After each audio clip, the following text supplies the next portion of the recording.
Le but de cette capsule est d'étudier la transformation chimique et notamment d'apprendre à écrire correctement la réaction chimique qui modélisera cette transformation chimique. Pour écrire correctement la réaction chimique, nous devons nous rappeler de 3 règles de conservation. Première règle, la conservation de la nature des atomes. Deuxième règle, la conservation de la quantité des atomes.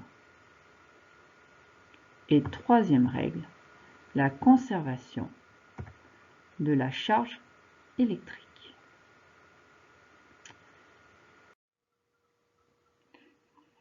Nous allons appliquer ces 3 règles de conservation dans l'étude d'un exemple. Réalisons l'expérience suivante. Nous ajoutons un morceau de magnésium dans une solution d'acide chlorhydrique qui contient les ions H3O+, et les ions Cl-. Qu'observe-t-on? Eh bien, on observe la formation de l'hydrogène, H2, et la formation d'ion magnésium, Mg2+. Alors, comment va-t-on pouvoir modéliser cette transformation? En écrivant une réaction chimique. Alors, pour écrire cette réaction chimique, en premier, nous devons identifier les réactifs, c'est-à-dire ce qui a été mis au début. Pour cela, il faut regarder la description de l'expérience. Eh bien, on a commencé par mettre un morceau de magnésium. Voilà le premier réactif. Plus, alors, deuxième réactif. Ici, ils sont situés ici, H3O+, et Cl-. Alors, je vais me contenter de H3O+. Ces 2 réactifs qui étaient présents lors de la réalisation de l'expérience vont se transformer et nous allons obtenir des produits. Pour identifier les produits, il faut voir les observations. Dans ces observations, on constate la formation de dihydrogène et la formation d'ion magnésium.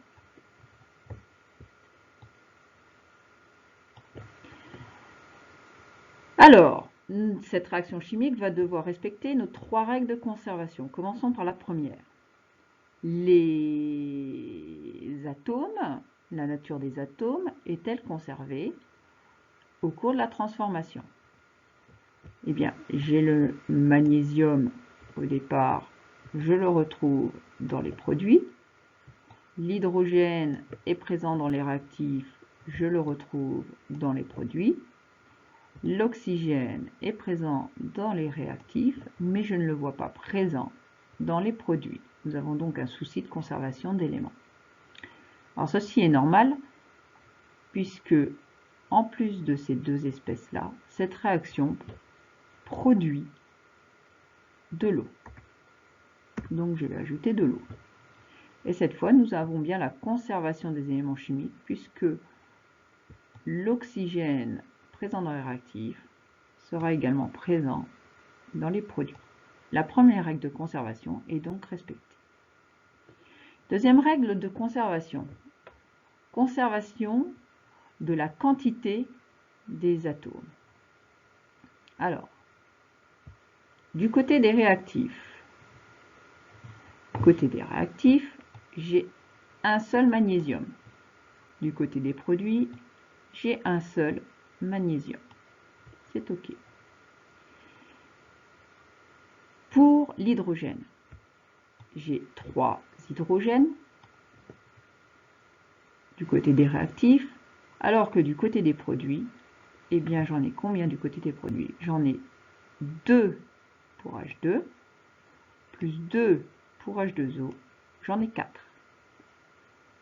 Cela pose un problème. 3 hydrogènes, 4 hydrogènes. La conservation de la quantité des atomes n'est pas respectée. Nous allons devoir équilibrer cette réaction. Le plus simple étant de mettre un facteur 2 ici sur l'ensemble des ions H3O+, et un facteur 2 sur l'ensemble de la molécule d'eau. Vérifions alors la deuxième règle. Pour Mg, cela n'a pas changé. Un magnésium dans les réactifs, un magnésium dans les produits. Grâce à ce facteur 2, ajouté, cette fois, j'ai 2 fois 3 hydrogènes dans les réactifs, soit 6 hydrogènes. Et dans les produits, j'ai 2 hydrogènes ici, plus 2 fois 2 hydrogènes, soit 2 plus 4 égale 6 hydrogènes. J'ai bien la conservation de l'élément hydrogène. Pour l'oxygène, toujours grâce à ce facteur 2, eh bien, j'ai 2 fois l'oxygène. Du côté des produits, toujours avec ce facteur 2 ici, j'ai également 2 oxygènes. L'élément oxygène est bien conservé. La deuxième règle de conservation de la quantité des atomes, est respectée. Il reste une troisième règle à vérifier, la règle des charges électriques. Alors, ce facteur 2 qu'on a ajouté, il est valable pour chaque atome, mais il est également valable ici pour la petite charge électrique plus. Donc, du côté des réactifs, nous avons 2 charges positives. Du côté des produits, la seule espèce chargée est l'ion magnésium. Cet ion magnésium porte une charge de plus, soit 2 charges positives. Nous respectons bien la conservation de la charge électrique.